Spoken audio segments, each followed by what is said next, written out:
রে সুইটি, আমি তোর ইউনিভার্সিটিতে রেখে আসছি, তুই সেখানে ক্লাস করবি, তা না করে তুই এই ছেলের সাথে কথা বলতেছস। এই ছেলে কে?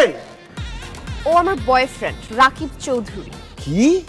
এই ঘাটের মোড়া এইটা তোর বয়ফ্রেন্ড? কবে থেকে প্রেম করস? খালু কি এই ব্যাপারে জানে?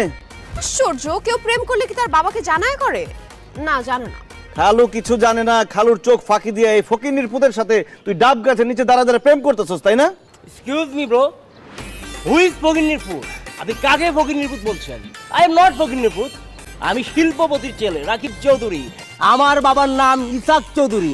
এই শহরের নামি দামি একজন শিল্পপতি, যার টাকা পয়সা, গাড়ি, নারী, অর্থ সম্পদ, চাকর বাকর কোনো কিছুর অভাব নেই। আপনার কি লাগবে জাস্ট আপনি আমাকে বলুন, আমি আমার বাবাকে বলে সব ম্যানেজ করে দিচ্ছি। কি কোথাও ডোনেশন করতে হবে, স্পন্সর করতে হবে, বলুন। এবার বুঝতে পারছেন কেন আমি ওর সাথে ডেট করতেছি? শুধুমাত্র ওর বাবার টাকা পয়সা